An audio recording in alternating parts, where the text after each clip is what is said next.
अपन ने इससे पहले जो अपन ने आई डिसऑर्डर कंप्लीट किया था, इसके बाद अपन एक न्यू डिसऑर्डर लेंगे जिसका नाम होगा ओटाइटिस एक्सटर्ना। यह डिसऑर्डर किसमें आएगा? अपने ईएनटी में आएगा। ENT ear nose and throat system, ठीक है ना। अब ओटाइटिस एक्सटर्ना, इसमें अपन फर्स्ट डिसऑर्डर की बात करते हैं, ठीक है ना। ओटाइटिस एक्सटर्ना क्या होता है? ओटाइटिस एक्सटर्ना, इसके क्या सिम्टम्स होते हैं, कैसे मैनेजमेंट करेंगे, उसके बारे में अपन थोड़ा डिस्कशन करेंगे। तो ओटाइटिस एक्सटर्ना यह एक ईयर का डिसऑर्डर होता है। इसके अंदर क्या होता है?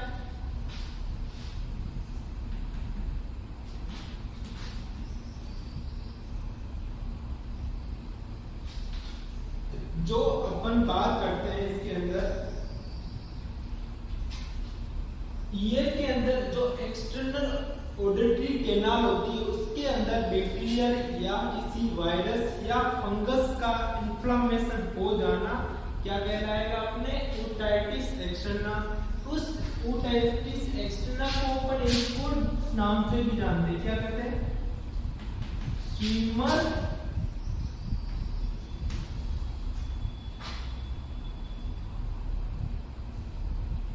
ओटाइटिस या स्विमर डिजीज।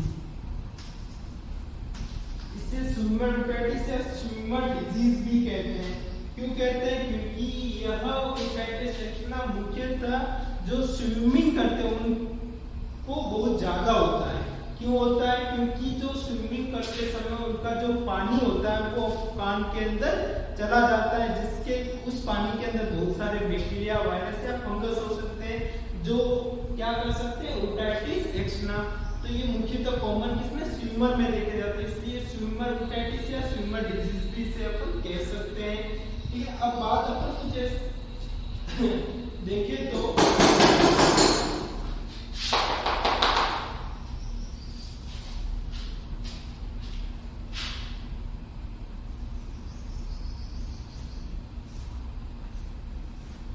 जो अपने ईयर की बात करते हैं, ईयर में अपने क्या होता है? ये जो बाहर वाला पार्ट होता है, जिसे अपन ने क्या बोला, ये जो अपने पास क्या होती है? ये टिम्पेनिक मेम्ब्रेन, टिम्पेनिक क्या होती है? मेम्ब्रेन होती है, जिसे अपन पर्दा बोलते हैं।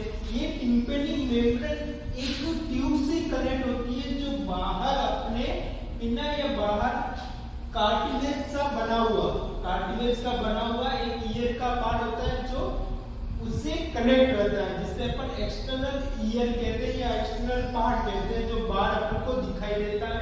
उसके बाद में जो ये एक्सटर्नल, ये जो कैनाल होती है, इस कैनाल को अपन बोलते हैं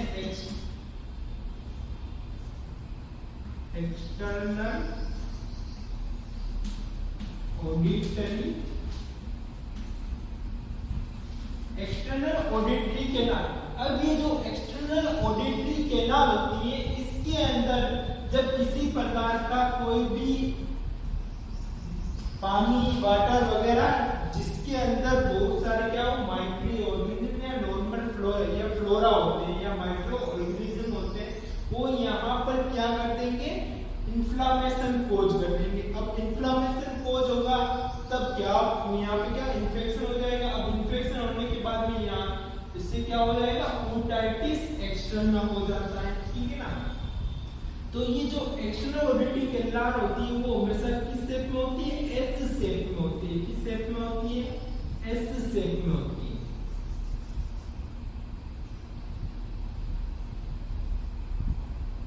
ठीक है ना। किस शेप में होती है? External auditory canal S shape में होती है। अब बात करते हैं जब ओटाइटिस एक्सटर्ना होने से पहले की बात करें, एक सिंपल सा वे होता है। इसके अंदर अपने एक ग्लैंड भी होती है, ठीक है ना, जो जिससे क्या निकलता है? सेरेमन निकलता है, ठीक है। सेरेमन एक प्रकार का क्या होता है? जो इसी ईयर कैनाल के अंदर एक लिपिड मटेरियल या फिर एक सेमी लिपिड मटेरियल होता है, जो क्या कर देता है? किसी भी माइक्रो ऑर्गेनिज्म को क्या करेगा? चिपका देता है सरफेस के ऊपर, जिससे क्या बनता है? वैक्स बनता है। ये जो वैक्स होता है ना, अपने कान में जो वैक्स निकलता है, ठीक है ना। वो वैक्स किसका बना हुआ होता है, तो बात करते हैं वो फॉरेन बॉडी प्लस बनता है सेरेमन, इससे बना हुआ एक पदार्थ। सेरेमन क्या होता है, ग्लैंड से सिक्रेशन हुआ पदार्थ होता है जो अपने माइक्रो ऑर्गेनिज्म को क्या कर देता है, अंदर जाने से रोकता है तथा ये दोनों आपस में मिल जाते हैं और वो एक प्रकार का वैक्स बनाते हैं। उस वैक्स जो इस ओरिएंटल कैनाल में होते हैं। अब जब ये वैक्स बहुत ज्यादा हो जाता है या फिर इसके अंदर बैक्टीरिया बहुत ज्यादा हो जाता है, तब उसको क्या हो जाएगा, ओटाइटिस एक्सटर्ना हो जाता है। तो ये तो अपने बेसिक बात हो गई। अब नेक्स्ट अपन बात करें जो ओटाइटिस एक्सटर्ना क्या डेफिनेशन होगी, inflammation of external arbitrary canal is called otitis externa. Inflammation of external arbitrary canal is called, उसे अपन ओटाइटिस एक्सटर्ना कहेंगे। अब ये जो होगा वो किन किन कारणों से हो सकता है, तो उसकी अपन बात करें इसकी कोजेस की,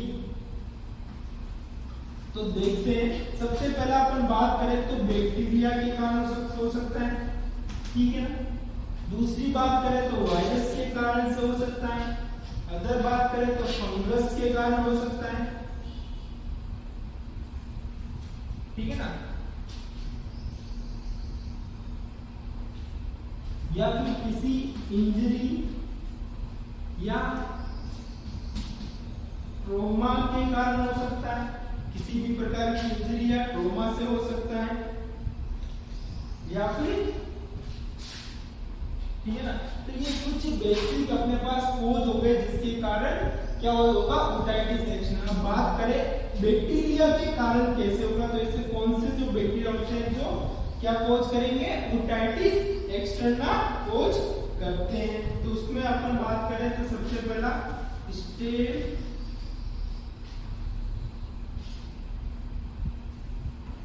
स्टेफाइलोकोकस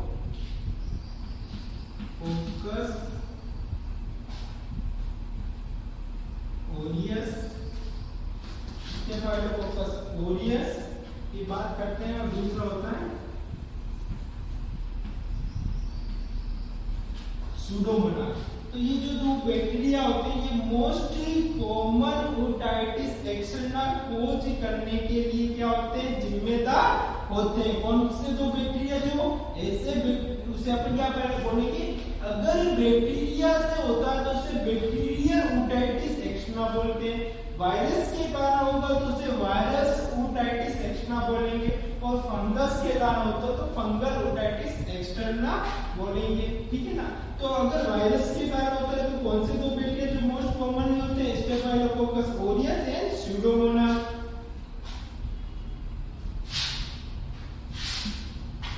और नेक्स्ट अपन बात तो वायरस के कारण जो बैक्टीरिया होता है वो कौन सा होगा, जो वायरस से होता है,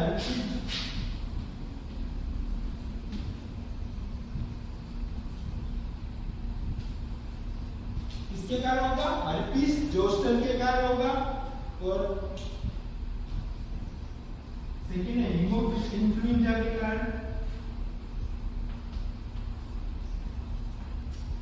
कौन सा, हर्पीस जोस्टर या एच इन्फ्लुएंजा, हीमोफिलस इन्फ्लुएंजा के कारण भी होगा। वायरस में कौन से दो वायरस याद रखें, हर्पीस जोस्टर वायरस तथा एच इन्फ्लुएंजा, ठीक है ना। ये जो कोज होगा ये क्या करेंगे, वायरल ओटाइटिस एक्सटर्ना कोज करते हैं। और नेक्स्ट फंगल की बात करें तो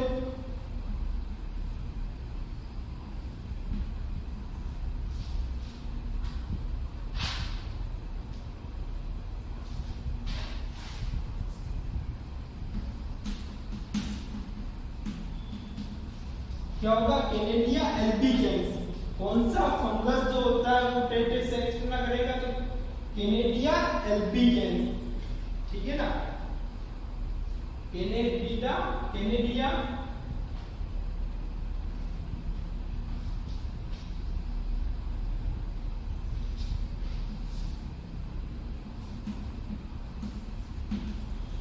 कैंडिडा एल्बिगेंस, ये जो फंगस होगा ये क्या करेगा, फंगल ओटाइटिस एक्सटर्ना करेगा। और साथ में बात करें तो ये इंजरी या ट्रोमा किसी भी प्रकार की अगर एक्सटर्नल ईयर कैनाल के ऊपर, जो एक्सटर्नल ईयर कैनाल जो होती है अपने कान से अंदर वाली कैनाल जो एस शेप में होती है, जिसके अंदर सेरेमन्स जो ग्लैंड से सिक्रेशन होता है जो वैक्स बनाता है, वहां पर अगर किसी प्रकार का इंजरी जो अपन किसी पेन या किसी से डालते हुए या ट्रोमा किसी एक्सीडेंट के कारण यहाँ पे लग जाता है तो वहां पर भी क्या होगा, ओटाइटिस एक्सटर्ना हो जाता है, क्योंकि वहां लेजर में इजीली बैक्टीरिया क्या कर देते हैं, ग्रो कर देते हैं। तो ये भी एक कारण हो गए।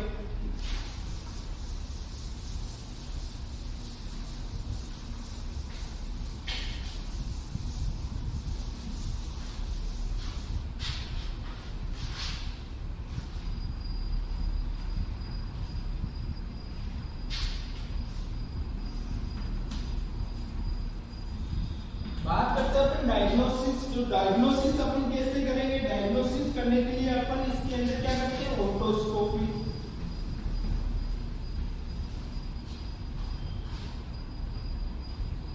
क्या करेंगे, ओटोस्कोपी अपन इसके अंदर परफॉर्म करेंगे। ओटोस्कोपी एग्जामिनर्स के अंदर अपन क्या करते हैं, जब ईयर को एक्सटर्नली अपन एक ऐसा ओटोस्कोपी होता है जिससे अपन बाहरी जो एक्सटर्नल ईयर के थ्रू अपन जो एनाल एक्सटर्नल ऑडिटरी कैनाल देखते हैं उसके अंदर यदि अपन को रेडनेस या स्वेलिंग या टेंडरनेस या रेडनेस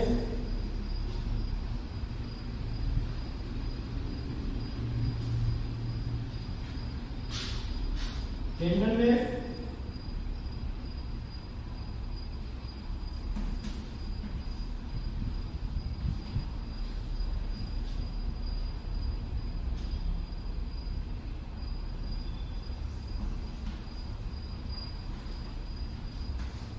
जब ओटोस्कोपी करते हैं तो एक्सटर्नल ऑडिटरी कैनाल के अंदर अपन को क्या दिखाई देगी, यहाँ पर इस एरिया में अपन को इरिथ्रोमेटस का मतलब क्या होता है, यहाँ पे रेड जैसा कलर दिखाई देगा, ठीक है ना। और एडिमेटस का मतलब यहाँ पे अपन को क्या देगी, स्वेलिंग दिखाई देगी, स्वेलिंग के साथ टेंडरनेस भी होगा, ठीक है ना। तो इस प्रकार के जो सिम्टम अपन को दिखाई देंगे तो उससे अपन क्या अंदाजा लगा सकते हैं, उससे ओटाइटिस एक्सटर्ना हो चुका है, ठीक है ना।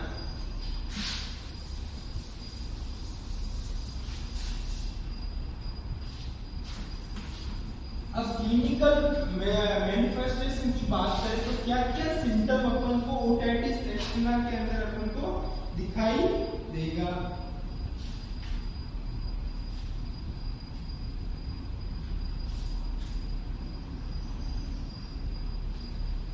तो सबसे पहले बात करेंगे तो अपन जब भी किसी प्रकार का इन्फेक्शन होता है तो सबसे पहले अपन को पता होता है क्या होगा, उसको फीवर आने लगेगा, ठीक है ना। सेकेंड ईयर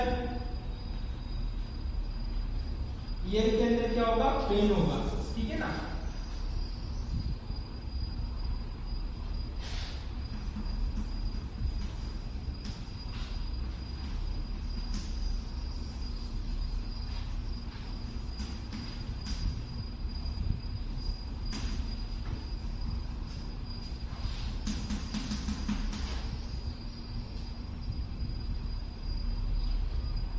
तो फीवर होगा।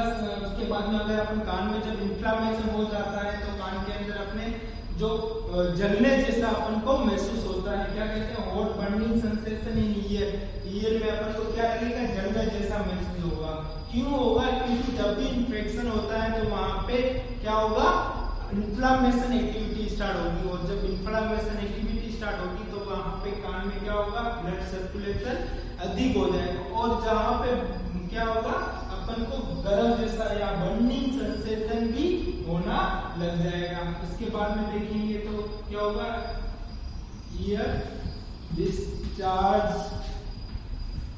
जब इन्फ्लामेशन होगा तो वहां पे जो बैक्टीरिया, वायरस या फंगस के कारण हुआ है तो वहां से अपन क्या निकलेगा, डिस्चार्ज ईयर से निकलने लगेगा। डिस्चार्ज का मतलब क्या होता है, या म्यूकोपुरुलेंट डिस्चार्ज हो सकता है या फ्लूएंट प्रकार का डिस्चार्ज जो है कि पसी फॉर्मेट जैसा डिस्चार्ज जो होता है वो अपने ईयर से निकलने लगेगा। ये बात है ईयर पेन होने लग जाएगा, कान के अंदर दर्द होने लगेगा, टेंडरनेस जैसे कि अपने बात की थी, टेंडरनेस होने लगेगी। टेंडरनेस का मतलब क्या होता है, जब भी कहीं पर भी किसी भी जगह अपने बॉडी में कहीं पर भी बात करो, जब भी इन्फ्लेमेशन या इन्फेक्शन होता है तो वहां पर क्या होगा, जो टिश्यू के अंदर वहां पे जब भी अपन टच करते हैं या फिर किसी भी प्रकार का ऑब्जेक्ट वहां पे लेके जाते हैं, ठीक है, तो वहां पे वो हार्डनेस होगा तथा वहां पे टच करते ही अपन को बहुत ही अधिक पेन होने लग जाएगा। उसे अपन क्या कहते हैं, टेंडरनेस, ठीक है ना। अगर कहीं भी अगर प्रेशर देते हैं यहाँ पे दर्द नहीं होता है तो टेंडरनेस नहीं है, बट यदि यहाँ पे किसी प्रकार का इन्फेक्शन हो रहा है और यहाँ हल्का सा भी अपन प्रेशर या टच करते हैं तो वहां पे पेन होने लग जाता है। इसका मतलब क्या हुआ, टेंडरनेस हो चुकी है, ठीक है ना। फियर हो गया, टेंडरनेस।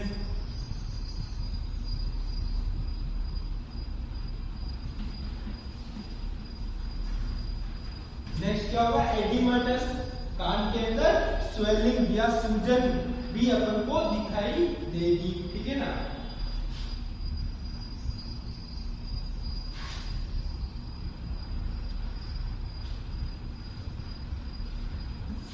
और जो डिस्चार्ज की बात करते हैं वो किस प्रकार का होता है, येलोइश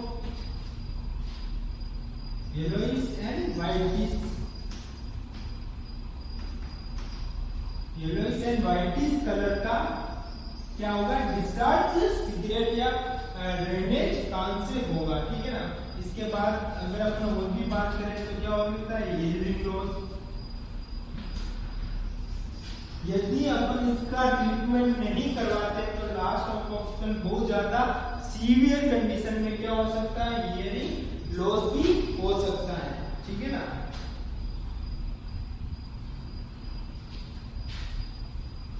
और एक और सिम्टम जो अपन को दिखाई देता है वो होता है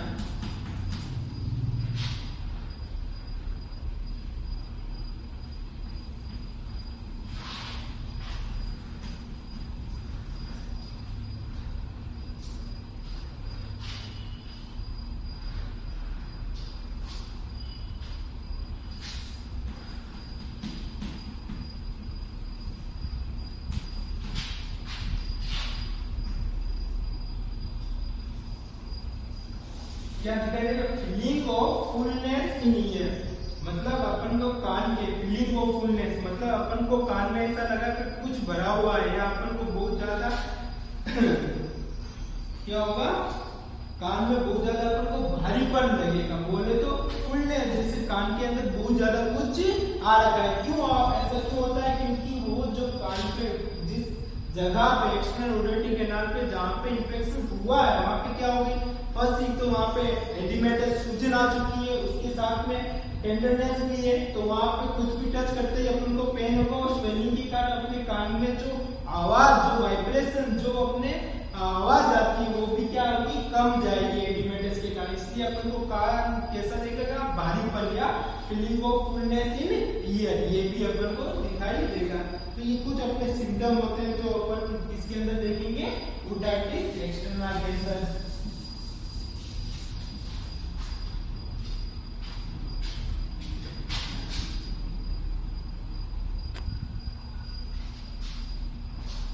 नेक्स्ट बात करते हैं, अपने क्या बात की थी, क्लिनिकल सिम्टम।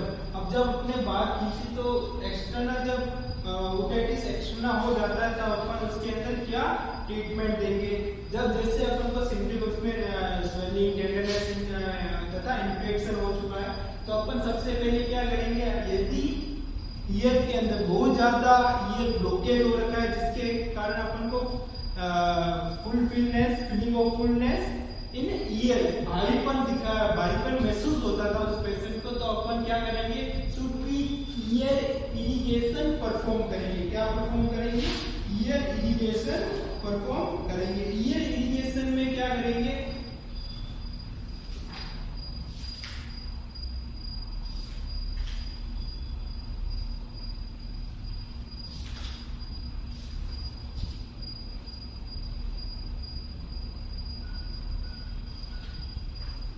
तो ईयर इरिगेशन की बात करें तो ईयर इरिगेशन में अपन एल्यूमिनियम एसीटेट सॉल्यूशन, जो ईयर इरिगेशन करते हैं वो अपन स्टेराइल नॉर्मल स्लाइन जो होता है वाटर होता है उसके द्वारा भी करते हैं, तथा साथ में उसमें अपन एल्यूमिनियम एसीटेट सॉल्यूशन का भी अपन इस्तेमाल करके ईयर को क्या करेंगे, क्लियर या साफ करेंगे। उसके साथ में अपन को क्या देंगे, उसको एंटीबायोटिक भी देनी होती है फॉर द बैक्टीरियल इन्फेक्शन। यदि वायरल हो तो एंटीवायरल और फंगस हो तो एंटी फंगल अपन को ड्रग्स देनी पड़ेगी। एंटीबायोटिक की बात करें तो सिप्रोफ्लॉक्सिन या हाइड्रोकॉर्टिसोन अपन ईयर ड्रॉप दे सकते हैं, ईयर ड्रॉप अपन उसको दे सकते हैं, ठीक है ना। इसके साथ में उसको दर्द हो रहा है तो एनाल्जेसिक में एनएसआईड भी दे सकते हैं, एसिक्लोरोफेनेक, डाइक्लोफेनेक, ठीक है ना, निमेसुलाइड, ये अपन उसको पेशेंट को दे सकते हैं। एंटीपायरेटिक दे सकते हैं जिसके अंदर सीसीएम देंगे, इसके लिए पैरासीटामोल फीवर को कम करने के लिए और उसको ज्यादा से ज्यादा क्या बॉडी में रेस्ट करने के लिए तथा स्नान करने से अपन उसको अवॉइड करने के लिए कहेंगे, क्योंकि उससे क्या हो सकता है कि बार बार जो इन्फेक्टेड जो वाटर होता है ईयर में जाएगा, उससे वो ज्यादा ओटाइटिस एक्सटर्नल उसको हो सकता है। तो यदि स्नान करना भी है तो ईयर को पूरा पे करके फिर करना होता है, ठीक है ना। तो अवॉइड टू बात करेंगे। तो इसके साथ में जब बात करते हैं इसके नर्सिंग मैनेजमेंट की, तो ध्यान रखना होता है कि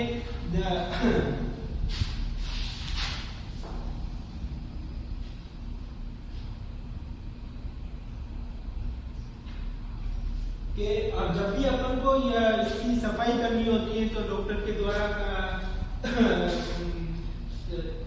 जो भी एडवाइस होती है वो उसको फॉलो करना चाहिए।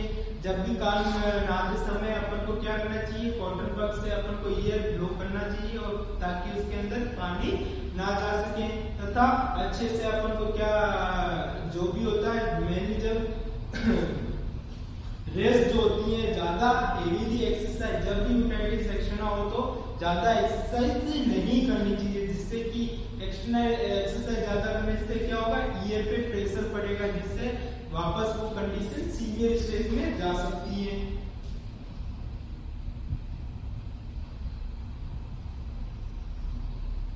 और जब भी स्नान करने, जब भी आप बाथ लेते हो तो बाथ लेने के बाद में एंटीबायोटिक मेडिसिन का यूज बहुत ही जरूरी है। जैसे ही आपने स्नान ईयर पे करके किया उसके बाद में आप उसके अंदर एंटीबायोटिक ड्रॉप का यूज करना होता है। तो ये कुछ बेसिक नर्सिंग मैनेजमेंट है जो आपको क्या होता है ध्यान में रखना होता है। इसी के साथ में जो ओटाइटिस एक्सटर्ना कंप्लीट हुआ।